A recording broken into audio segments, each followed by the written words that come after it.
Assalamualaikum warahmatullahi wabarakatuh.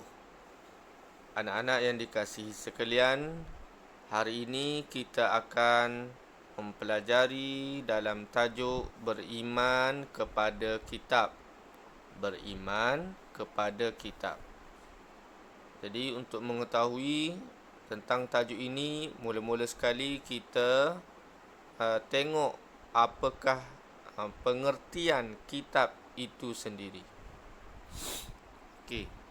Jadi kitab ni ialah yang dimaksudkan dengan kitab di sini, beriman kepada kitab ni ialah beriman kepada Al-Quran lah. Sebab kita umat Islam, umat Nabi Muhammad, kitab kita ialah Al-Quran. Jadi kita nak tahu apakah pengertian dia. Kitab Allah, okey, di muka surat 74. Anak-anak boleh tengok muka surat 74 ya. Kitab Allah bermaksud kalamullah yang diwahyukan kepada para nabi dan rasulnya. Saya ulang sekali lagi, kitab Allah bermaksud kalam Allah. Okey. Apa maksud kalam Allah tu? Kalam ni bahasa Arab, bahasa Melayu ialah kata-kata.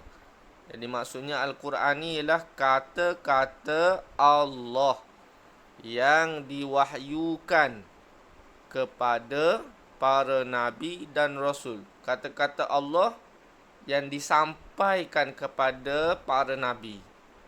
Apa yang Allah beritahu, Allah sampaikan kepada para nabi melalui malaikat Jibril. Okey, kitab ini mengandungi syariat dan petunjuk memimpin manusia ke jalan yang benar dan diredai Allah. Okey. Jadi dia sebut kitab ni dia mengandungi syariat. Syariat ni maksudnya undang-undang lah lebih kurang. Jadi dalam kitab tu ada undang-undang, peraturan kehidupan. Dalam Al-Quran tu diterangkan macam mana cara nak semayang, macam mana cara nak berjual beli, apa yang tidak boleh dilakukan, apa yang boleh dilakukan. Semuanya terkandung di dalam kitab tu yang berasal daripada Allah, kata-kata Allah kemudian disampaikan kepada para nabi. Ya. Jadi kitab ni ada 4 ya, ada 4 dalam Islam. Kita meyakini bahawa kitab daripada Allah itu ada 4. Yang pertama, kitab Zabur.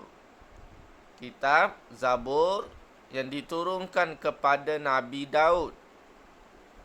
Yang kedua, kitab Taurat yang diturunkan kepada Nabi Musa. Seterusnya, yang ketiga, kitab Injil yang diturunkan kepada Nabi Isa.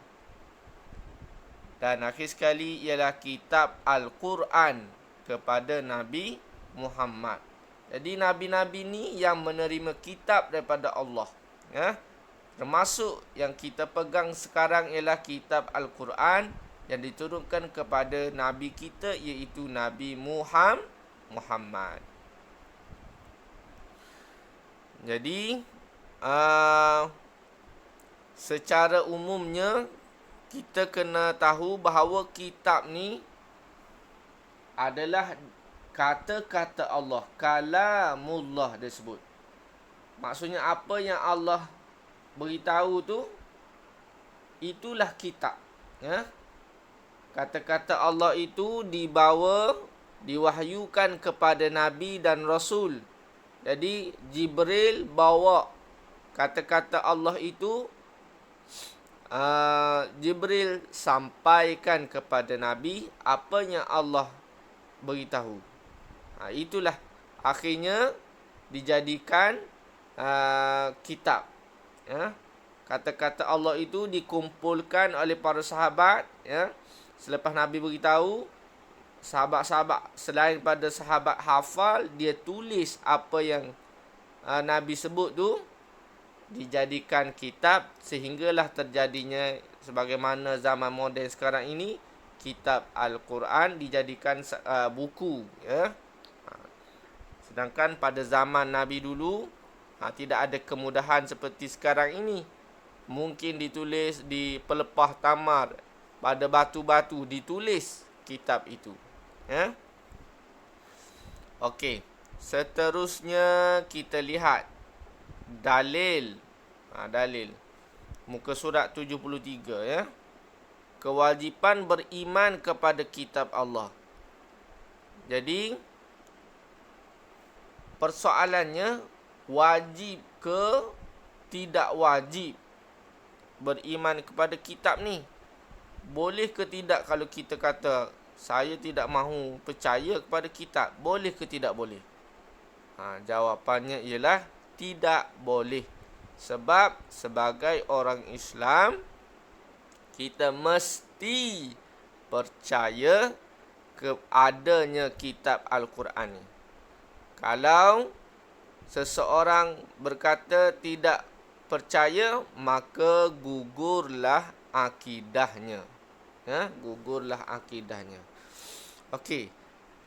Sekarang ini jika ditanya apa dalil, apa bukti, dalil ni bukti, ya. Bukti wajib beriman kepada Al-Quran ni, beriman kepada kitab ni.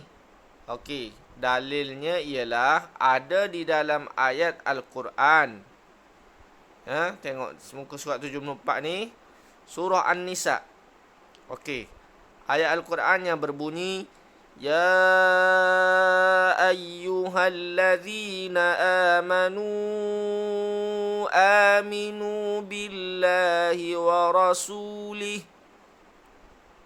آمنوا بالله ورسوله والكتاب الذي نزل على رسوله والكتاب الذي أنزل من قبل.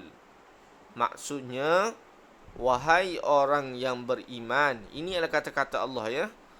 Allah ucapkan benda ni yang disampaikan kepada Nabi dan Rasul. Wahai orang yang beriman, tetaplah beriman kepada Allah dan Rasulnya dan kepada kitab yang diturunkan kepada Rasulnya. Jadi Allah suruh beriman kepada kitab yang diturunkan kepada Rasul serta kitab yang diturunkan sebelumnya. Maksud apa diturunkan sebelumnya? Sebelum Nabi Muhammad lah. Kena beriman kepada kitab yang sekarang ni yang ada, dan beriman juga percaya bahawa Allah juga telah menurunkan kitab kepada rasul-rasul yang terdahulu, iaitu Nabi Daud, Nabi Musa dan Nabi Isa juga diberikan kitab oleh Allah Subhanahu wa taala. Okey. Setakat itu dulu penerangan pada hari ini. Maksudnya tentang pengertian kitab serta dalil beriman kepada kitab. Seterusnya anak-anak boleh buat latihan pada muka surat 71. 71 ini pengertian kitab, arti kitab tu. Jadi yang kita baca muka surat 74 tadi, anak-anak boleh buat yang ni, pilih jawapan dan isikan tempat kosong. Satu lagi, anak-anak buat dalil ni. Yang kita baru baca sebentar tadi, dalil kewajipan beriman kepada kitab. Anak-anak susun semula dan salin di tempat kosong yang ada ni. Itu saja pembelajaran kita pada hari ini. Mudah-mudahan anak-anak boleh memahaminya dengan baik dan kita amalkan dalam kehidupan seharian kita. Sekian. Assalamualaikum warahmatullahi wabarakatuh.